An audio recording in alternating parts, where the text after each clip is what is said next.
President Kagame for his leadership and his unwavering commitment to Africa's technological and energy transformation.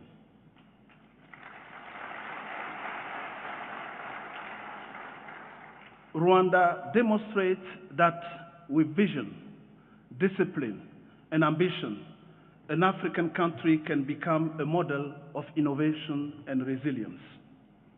Excellencies, ladies and gentlemen, if you really want to see President Kagame's vision in action, please look up. I don't know if you're seeing this. Even the chandelier looks like an atom. I don't know if that's...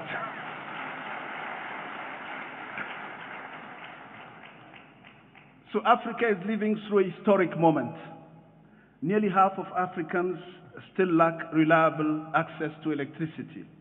Yet our continent possesses many of the strategic resources required for the global energy transition: uranium, cobalt, lithium, graphite, and rare earth. Africa's challenge is therefore not one of resources. It is a challenge of transformation. The question is no longer simply, how do we electrify Africa? The question is, how do we power Africa's industrialization, digital sovereignty, and long-term growth in a sustainable way? Fortunately, it was said just now, global financial institutions are beginning once again to consider civil nuclear energy within their financing portfolios. Africa must not be an operator of this new era, energy era. Like it is popularly said, if countries are not at the table, they risk being on the menu. Africa should not simply aspire to have a seat at the table. Africa must help shape the table itself. And that's what we're trying to do at NESA. Excellencies, ladies and gentlemen, Africa's nuclear future in the 21st century will not look like the nuclear industry in the 20th century.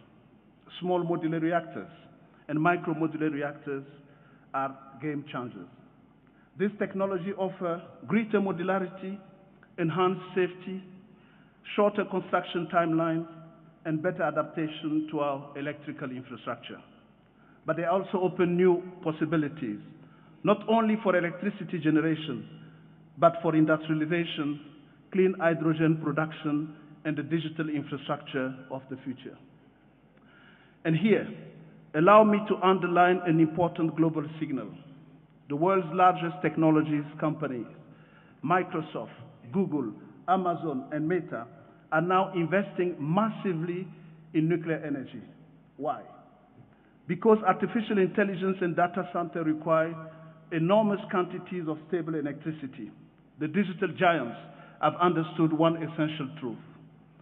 There will be no powerful artificial intelligence without reliable, dispatchable, and decarbonized energy. This is also a message for Africa. There will be no African digital sovereignty without African energy sovereignty. But let us also be clear-eyed.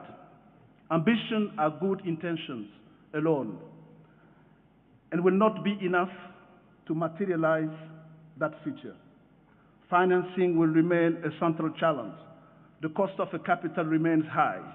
Projects remain fragmented, and many countries still lack the institutional ecosystem required to move from political ambition to bankable projects. Our objective here in Kigali is not simply to discuss nuclear energy. It is to help transform African ambition into credible and investable pathways. To do so, we must strengthen financing mechanisms, public-private partnerships, regulatory capacity, and cooperation. And in this spirit, I'm particularly pleased to announce here that at NESA, the creation of the Global Coalition for Nuclear Philanthropy, led by the Rockefeller Foundation and Temasek Trust.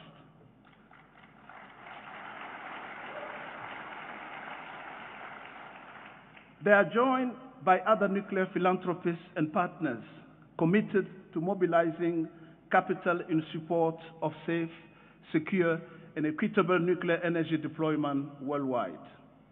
This coalition reflects a growing international recognition that nuclear energy is not only a technological or industrial issue, it is also a matter of development, governance, and strategic sovereignty. Importantly, this coalition recognizes that Africa must not be treated as a peripheral actor in the future of nuclear energy. Africa must be part of shaping that future from the very beginning. Above all, however, Africa's nuclear future will depend on African talent, and that is key. Human capital is our first strategic infrastructure. Before reactors come engineers, before deployment comes training, and before sovereignty comes knowledge. That is why initiatives such as NASA NextGen, Women in Nuclear, Youth in Nuclear, and university partnership are so important. And to the young African present in this room, let me say this. You're not simply the next generation. You are already the generation that will shape Africa's energy future. Excellencies, ladies and gentlemen, NASA will not ultimately be judged by speeches or panels. It will be judged by the partnership created, the project launched, the investment mobilized, and the concrete decision that emerged from Kigali. Energy lies at the heart of sovereignty, and sovereignty lies at the heart of Africa's future. Financing remains a challenge, but with sustainable financing models, strong international partnerships, build-out of institutional capacity, and technology such as SMRs, Africa will be able to move forward. The truth is simple. Without nuclear energy as part of the solution, sustainable large-scale energy abundance and sovereignty will remain out of reach. We have a long road ahead, but Africa is ready to embrace this challenge. Welcome to NASA 2026, and let us get to work. Thank you.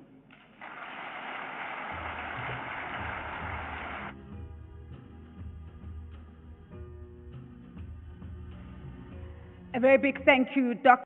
for that reminder that without energy sovereignty, digital sovereignty, development sovereignty, economic sovereignty, and all forms of sovereignty remain out of reach, and that the real test is the partnerships, is the projects, and it's the finance that will be mobilized against which we will judge the success of this summit. Ladies and gentlemen, our next speaker has been one of the leading voices on the role of nuclear energy in sustainable development, in energy security, and in international cooperation. Please help me welcome with a warm round of applause, Mr. Rafael Mariano Grossi, the Director General of the International Atomic Energy Agency.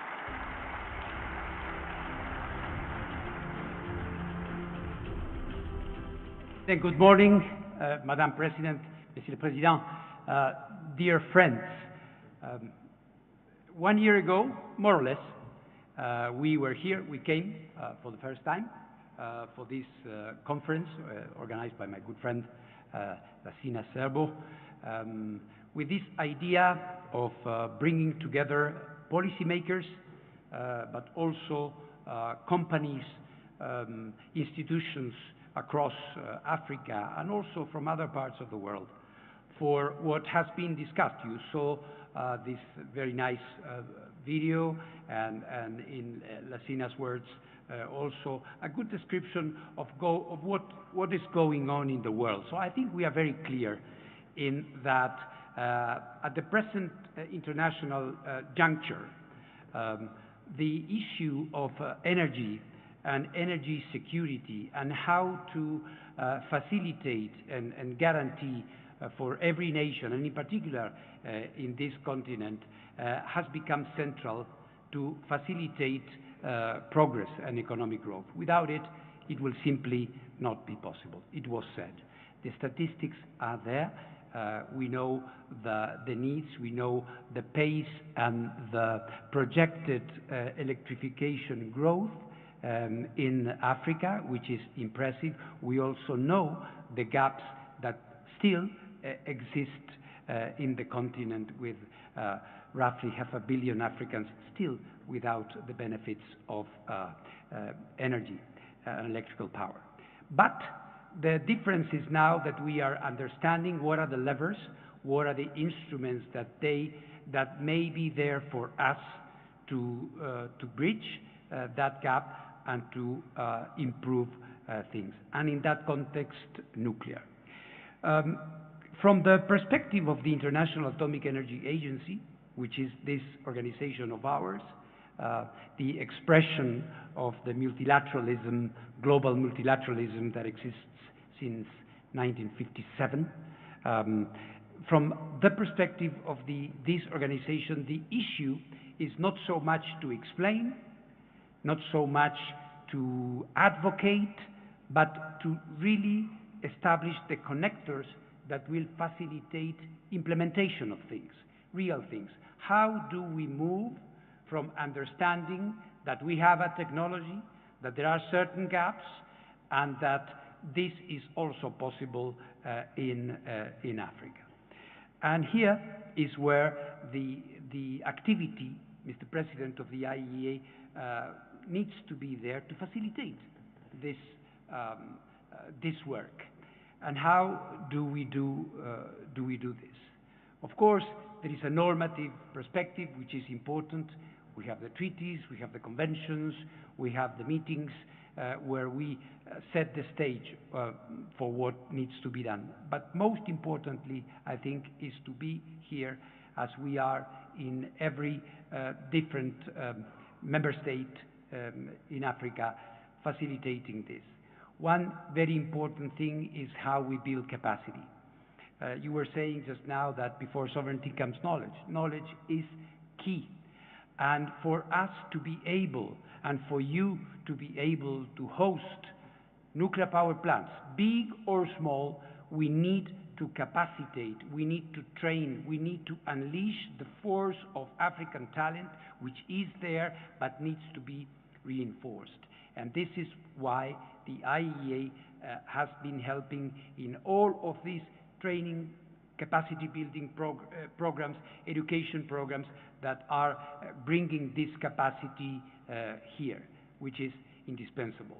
Because even in a world where technology has evolved, and now nuclear through small modular reactors can be seen as something that is achievable, that is easier than these big projects that used to define nuclear energy all over the world. We need the capacity to understand, the capacity to handle, and also to produce. It is very important to see that also here in Africa there are companies, there are startups, there are people who are already working on innovative designs that could be applicable here in Africa and in the rest of the world. So this is one area where we are hand in hand working with you to try to help on that. Obviously, any good idea and in particular when it comes to energy needs financing. It was described before. And for many, many years, one very, very thick wall, but one very, very distinct red line that separated many developing countries, but in particular here in Africa, from the benefits of nuclear energy was finance. And this has been a problem that has been plaguing nuclear energy development in many parts of the world. Last year, a page was turned when, after consultations with the World Bank, and I want to give a shout out to the president of the World Bank, Ajay Banga, who believed in that change could be possible. We were able to sign a historic agreement, the IAEA and the World Bank, whereby now it is possible that the doors of international finance institutions open up for nuclear as well. It is very simple, but it was not happening. When countries came to multilateral banks, development banks, finance institutions, in many cases, Believe it or not, there was a prohibition. Nuclear was not to be financed. And so that was making this gap even bigger and wider and fairer, if I can say it. But this has changed. And of course, as always, when the World Bank Group takes a direction, then the tone and the melody has changed. And very, very quickly, a number of other institutions, starting with the Asian Development Bank, we signed an agreement in Manila in December, the Latin American Development Bank, and now, of course, I can tell you that we are in a very advanced stage of conversations with the African Development Bank. So we can also bring the possibilities of financing to Africa. The Islamic Development Bank, we do have agreements with them. So all these possibilities are there. And what this does is the very important psychological and also economical barrier of de-risking achievable. So when we can have projects that are, the magic word, bankable, then things become possible. Then an SMR becomes something that is a real possibility. So this is the other big chapter I wanted to highlight for you, Mr. President, Madam President. The finance is there. And what is happening, just to explain what these agreements are for, is that when one of our countries, your countries, will be coming to the African Development Bank or to the World Bank proper with an idea of a certain project, then the World Bank will have a partner in the IEA to turn to make sure that the normative, the safety, the security, the non-proliferation package is there to bring this confidence, which is indispensable. So this is why we are so happy that we are also turning this page. The existence of important and strong regulators is, again, an area, and I want to congratulate Rwanda, because the Rwanda Atomic Energy Board is there, and the Rwandan Nuclear Authority is there, and they are providing this regulatory capacity, which is indispensable. So, as we can see, the elements are finally aligning for us to move from the declaratory speeches. Can be very nice, but what we need is a reality that changes the lives of people out there. And this is what we need. And this is what you as presidents and heads of state want for your countries. And nuclear energy can be a part of that. Will it be the only thing? Will it be the thing? No. It is one important element in intelligent energy grids. We are seeing all over the world problems that are associated with climate, problems that are associated with situations, political, why not say it, geopolitical situations, when all of a sudden overdependence on external sources of energy become a problem, become a blocking obstacle for economic development, and nuclear gives us that. So all these elements, I believe, give us an alternative, an option, which is what we really want. If I may, to conclude these remarks, and thanking you, Mr. President, and thanking for this conference that is slowly becoming a landmark in the yearly calendar of global meetings on nuclear energy. I think it's important to highlight what we have done here in Rwanda since last year when we last saw each other. I think it's nice that when we come a year after an event, we have to show for. Since the last time we saw each other, we have been working with the Rwandese experts on a national evaluation, which we are going to be handing over to you, Mr. President, today. So thank you for this opportunity. You know that the international community, and in particular our African friends, colleagues and partners, can count on the support of the IAEA every step of the way. Thank you very much.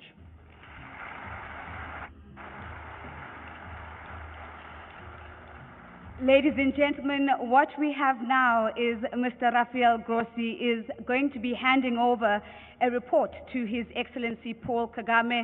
And of course, this is the IEA Phase 1 Integrated Nuclear Infrastructure Report. And the significance of this is quite important, ladies and gentlemen. The successful completion of the Phase 1 review is an important milestone for Rwanda's long-term energy and development agenda, and a strong signal, as we talk about signals, of the country's continued focus on innovation and sustainability. More importantly, Rwanda is now moving on to Phase 2 activities, including discussions with vendors and partners. That's a big round of applause. Thank you, Mr. President.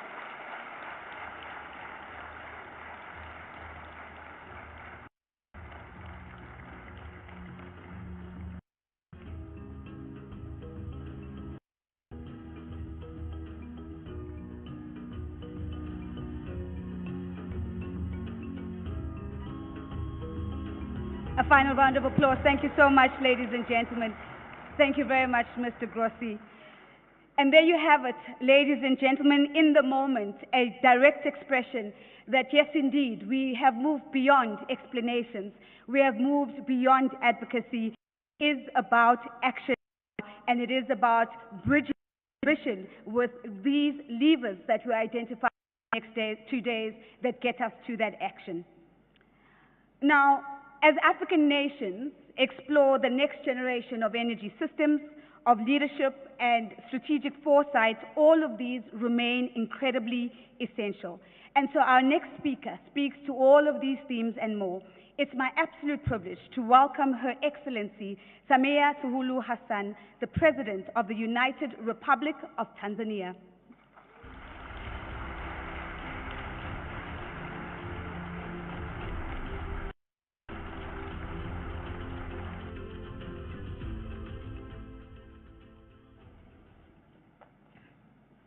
Your Excellency, President Paul Kagame, President of the Republic of Rwanda, Excellencies, Heads of State and Government, Honorable Ministers, Your Excellency Rafael Mariano Grossi, Director General of the International Atomic Energy Agency, distinguished representatives of international organizations, ladies and gentlemen. At the outset, I wish to express my sincere appreciation to His Excellency Paul Kagame, government and the people of Rwanda for the warm hospitality extended to me and my delegation since our arrival in the land of Southern Hills. Also, thank you. Also, allow me to commend organizers of the Nuclear Energy Innovation Summit for Africa, NESA 2026, for convening this critical gathering under the theme, Powering Africa's Future, Turning Nuclear Energy Ambition into Investable Reality. Africa's economic transformation depends fundamentally on reliable, affordable, and sustainable energy systems.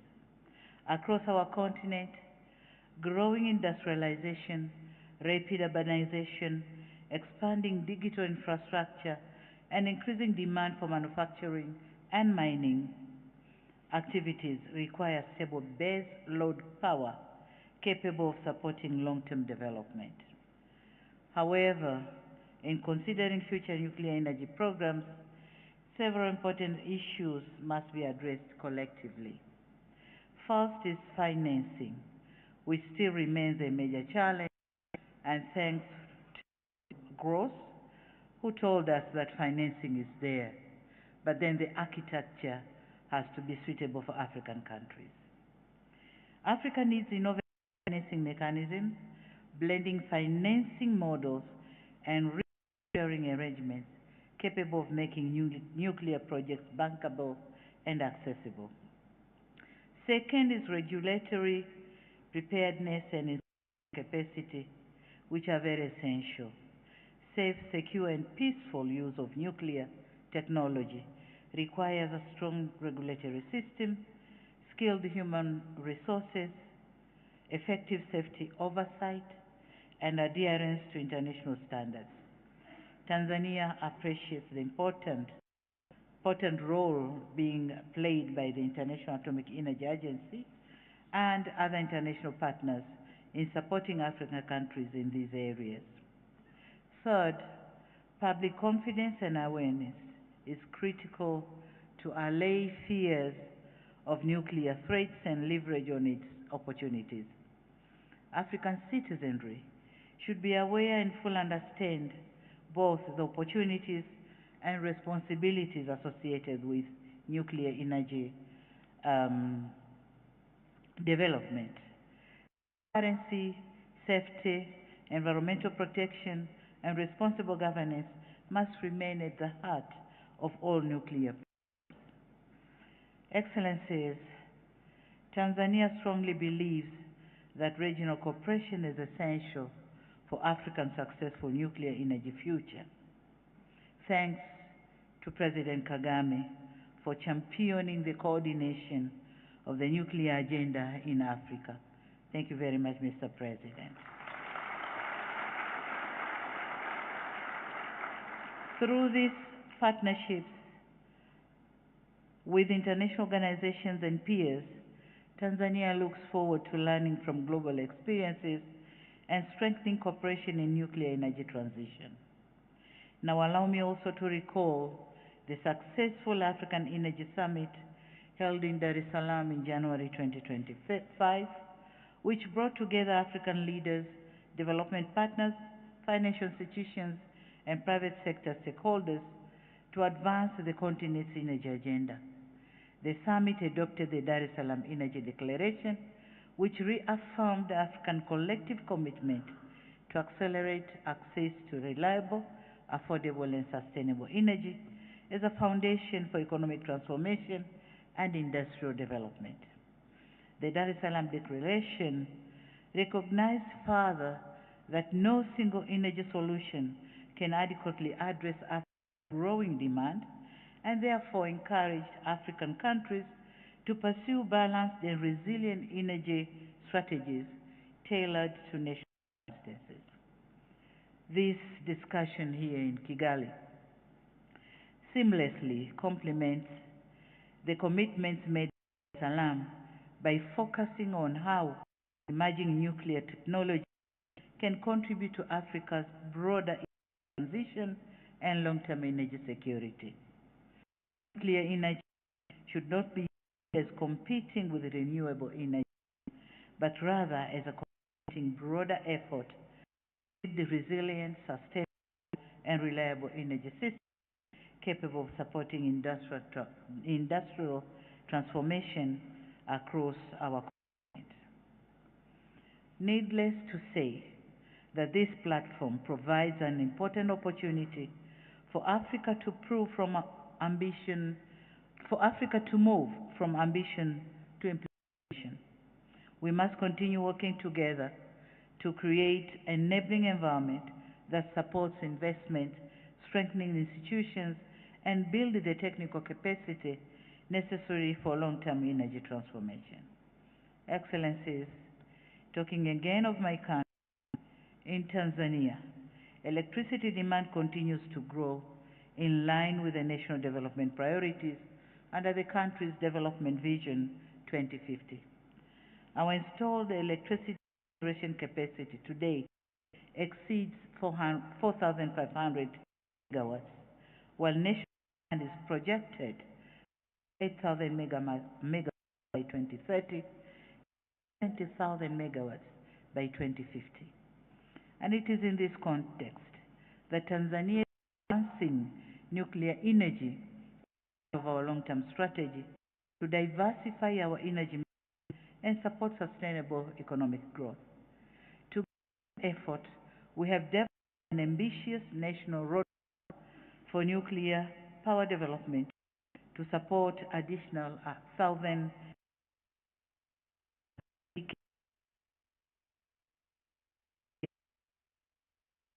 decade in alignment with the International Atomic Energy Agency milestones approach.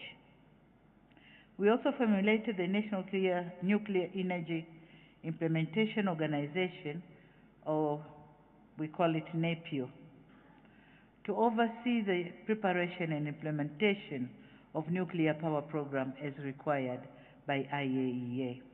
And so, in furtherance of the energy generation systems, we are particularly interested in understanding the opportunities presented by emerging technologies such as small modular reactors and micromodular reactors, which are increasingly being considered globally as scalable, flexible, and potentially suitable solutions for developing countries. In conclusion, I wish to reaffirm Tanzania's commitment in working closely with African partners, international institutions, development finance organizations, and the private sector to explore peaceful and sustainable nuclear energy opportunities that contribute meaningfully to Africa's prosperity and energy security. Thank you very much. Asanteni sana.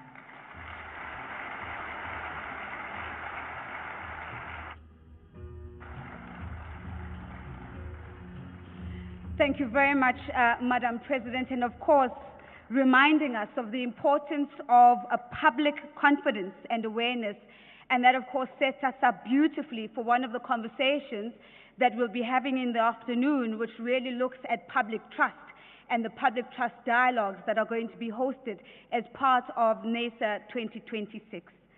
Now, distinguished guests, our next speaker has consistently emphasized infrastructure, industrialization, and regional integration as central pillars to Africa's transformation.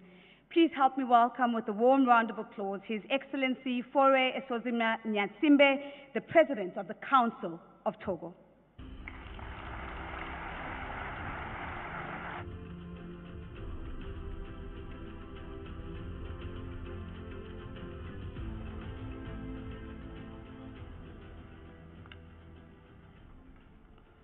Excellence, Monsieur Paul Kagame, Président de la République du Rwanda, hôte de ce sommet.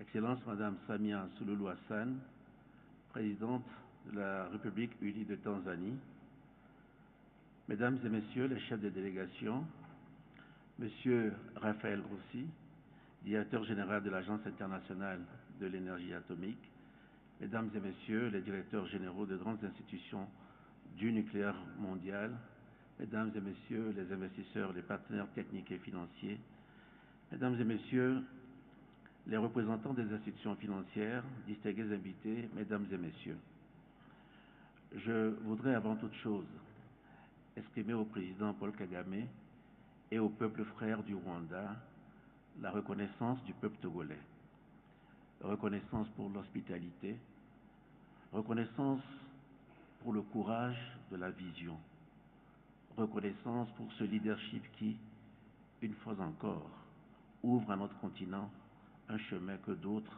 pensaient impraticable.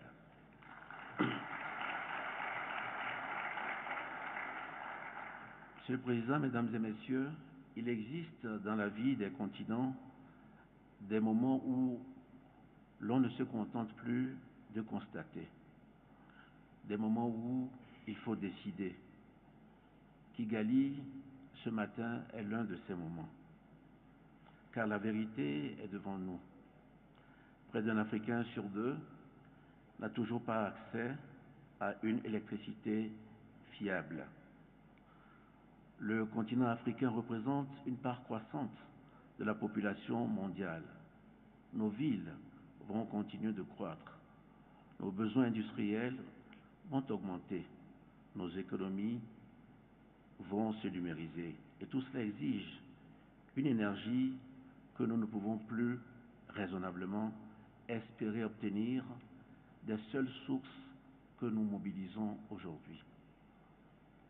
Permettez-moi alors, dans le temps qui m'est imparti, de faire 3 remarques simples, 3 questions auxquelles l'Afrique et ce sommet doivent répondre.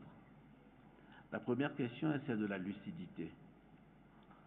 Sommes-nous aujourd'hui prêts à reconnaître ensemble que les énergies renouvelables, aussi essentielles soient-elles, ne suffiront plus à elles seules à porter notre industrialisation? Au Togo, comme dans beaucoup de pays, nous croyons au solaire, nous croyons aussi à l'hydraulique. Nous éclairons déjà des centaines de villages par des mini-réseaux. Mais nous sommes aussi conscients que les industries de transformation, les centres de données, l'intelligence artificielle, le numérique africain de demain exigent une électricité continue, décarbonée, compétitive en électricité de base. Sur ce terrain, le nucléaire civil, et singulièrement les petits réacteurs modulaires et les micro-réacteurs, n'est plus une option lointaine. C'est une option, nous dit-on, mature. La Banque mondiale a levé son interdiction historique de financer le nucléaire. La COP et les institutions financières ont validé cette technologie parce qu'elle a changé. Le contexte aussi a changé. À nous, désormais, de changer de regard. La deuxième question est celle de la responsabilité.